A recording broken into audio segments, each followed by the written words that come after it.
नमस्कार, मैं हूं संजय शर्मा। आप देख रहे हैं 4PM न्यूज नेटवर्क। आज मैं बात करना चाहता हूं उस गोली की जो इस देश के नौजवानों के सपने के ऊपर चली। 2 जून 2026 की शाम पटना का इलाका खान सर के कोचिंग सेंटर पर 5-6 राउंड फायरिंग हुई, जिसमें एक सुरक्षा गार्ड गंभीर रूप से घायल हो गया। हमलावरों ने कोचिंग परिसर में जमकर तोड़फोड़ करी, पोस्टर बैनर फाड़ दिए और अंधाधुंध गोलियां बरसाई। 5-6 राउंड फायरिंग, एक सुरक्षा गार्ड खून से लथपथ और निशाना वो शख्स जो गरीब बच्चों को सरकारी नौकरी का सपना दिखाता है, पूरा कराता है। वो शख्स जिसकी क्लास में रिक्शे वाले के बेटे IAS बनने का ख्वाब देखते हैं। वो शख्स जिसने पिछले हफ्ते ही एक गोदी मीडिया की एंकर अंजना ओम कश्यप की करतूतों का पर्दाफाश किया था। जी हाँ, वही खान सर। ये सिर्फ एक फायरिंग की खबर नहीं है, ये एक सवाल है। इस देश में गरीब बच्चों को पढ़ाना अपराध कब से हो गया? ये सवाल हर उस माँ बाप से है जो अपने बच्चों को पढ़ा लिखा कर कुछ बनाना चाहते हैं। ये सवाल उस हर छात्र से है जो रात को मोबाइल की रोशनी में खान सर का वीडियो देखता है क्योंकि कोचिंग की फीस भर नहीं सकता। असली सवाल यही है, ये कोचिंग माफिया खान सर से इतना क्यों डरता है? जवाब एक शब्द में है, fees fees fees. Khan sir ने कहा कि कम फीस और बेहतर रिजल्ट से कुछ लोगों को खतरा है।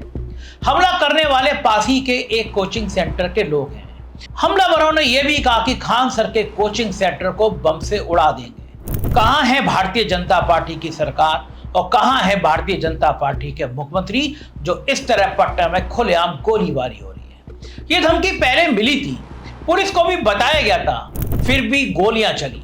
साल 2019 में भी खान सर के इसी सेंटर पर क्रूड बम से हमला किया जा चुका है। 7 साल 2 हमले, एक ही निशाना।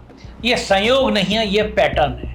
भारत में कोचिंग इंडस्ट्री करोड़ों रुपए का कारोबार है, लाखों करोड़ों का कारोबार है। इस धंधे में मुनाफा तब होता है जब गरीब बच्चे बाहर रहे, जब शिक्षा महंगी रहे। और इस जंगल में खान सर उस बच्चे को पढ़ा रहे थे जिसके माता पिता रिक्शा चलाते हैं, कम फीस में, कभी कभी बिल्कुल मुफ्त में। यही उनका बहुत बड़ा अपराध था। पुलिस इस हमले के पीछे कोचिंग इंडस्ट्री की आपसी रंजिश और बिजनेस राइवलरी का मुख्य वजह मानकर जांच कर रही है। लेकिन यह बिजनेस राइवलरी नहीं है, यह वर्ग संघर्ष है। यह उस व्यवस्था का बचाव है जो नहीं चाहती कि रिक्शे वाले का बेटा कलेक्टर बने। अब उस प्रसंग पर जिसके बाद खान सर और भी ज्यादा निशाने पर आ गए। आज तक की एंकर अंजना ओम कश्यप का वीडियो वायरल हुआ जिसमें उन्होंने YouTube पर पढ़ाने वाले शिक्षकों पर तंज कसा, बुरा बुरा कहा। उन्होंने कहा कि ऐसे शिक्षक सिर्फ व्यूज और ड्रामा के चक्कर में रहते हैं और छात्रों को भड़काते हैं। अंजना जी, एक सवाल, क्या आप हर एक को अपनी तरह समझती हैं जो विश्व गुरु के चरणों में लोट लगा देंगे? आपका प्राइम टाइम शो ड्रामा किसके लिए करता है? TRP के लिए।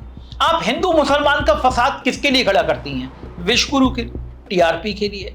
TRP किसके लिए? कारपोरेट विज्ञापन दाताओं के लिए या सरकार के लिए? तो ड्रामा आप करती हैं पैसे के लिए, और जब खान सर पढ़ाते हैं तो वो ड्रामेबाज हैं। नीट में धांधली हुई, आपके चैनल पर कितनी बार सरकार को घेरा गया? आपकी हिम्मत नहीं है, आज तक की हैसियत नहीं है जो सरकार पर सवाल खड़े कर सके। पेपर लीक हुए, आपने कितनी बार उन अफसरों के नाम लिए जिन्होंने पेपर बेचा?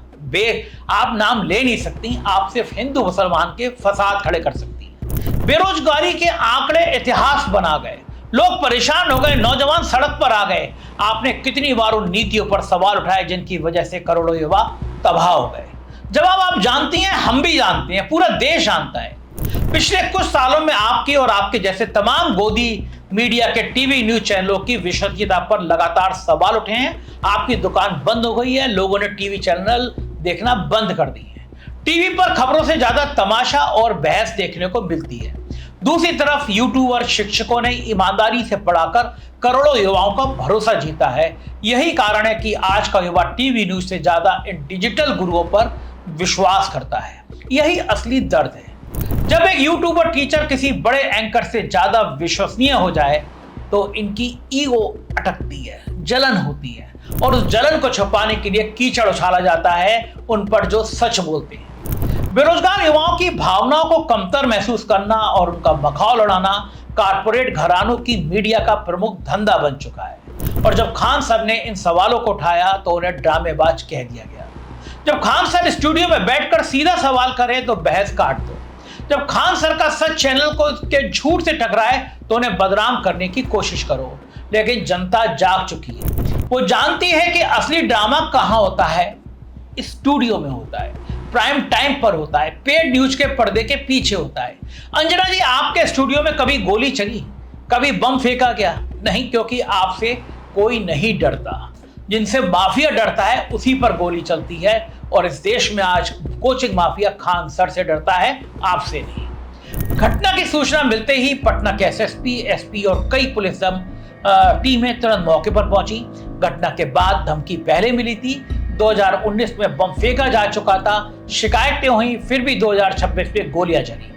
अगर किसी नेता के बेटे की कोचिंग पर हमला होता तो एनएसजी उतर जाती, लेकिन यहाँ एक गार्ड खून से लथपथ पड़ा है और पुलिस जांच और सिर्फ जांच कर रही है। अब थोड़ी बात खान सर की, उनके व्यक्तित्व की, उनकी लड़ाई की।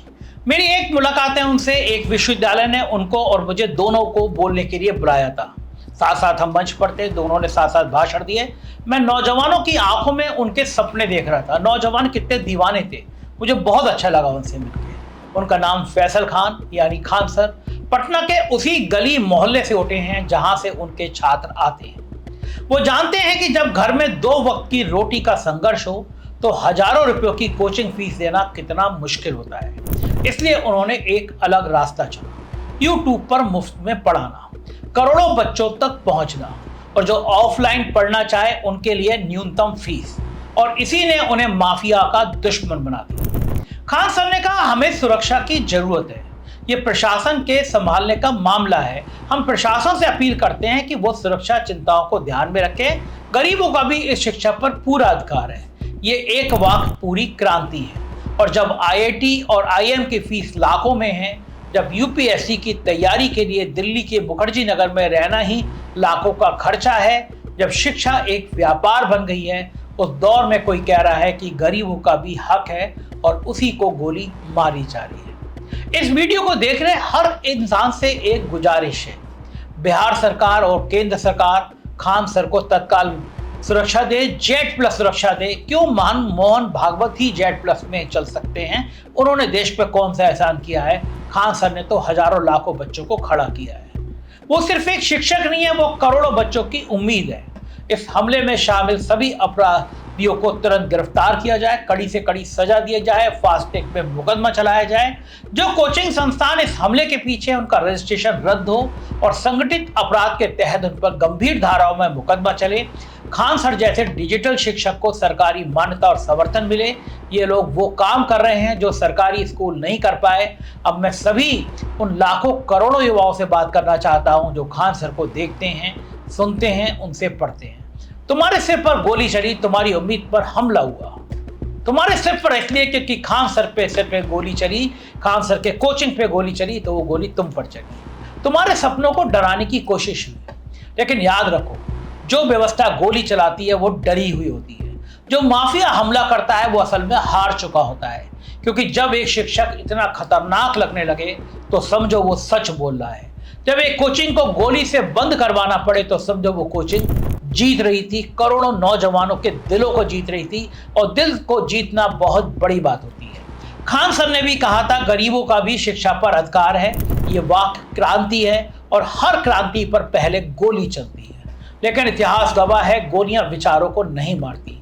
खान सर की कोचिंग बंद हो सकती है कुछ दिन के लिए, उनका सेंटर टूट सकता है, लेकिन वो करोड़ों दिल जिनमें उन्होंने उम्मीद जगाई है, उन्हें कोई माफिया, कोई गोली, कोई प्राइम टाइम एंकर नहीं तोड़ सकता।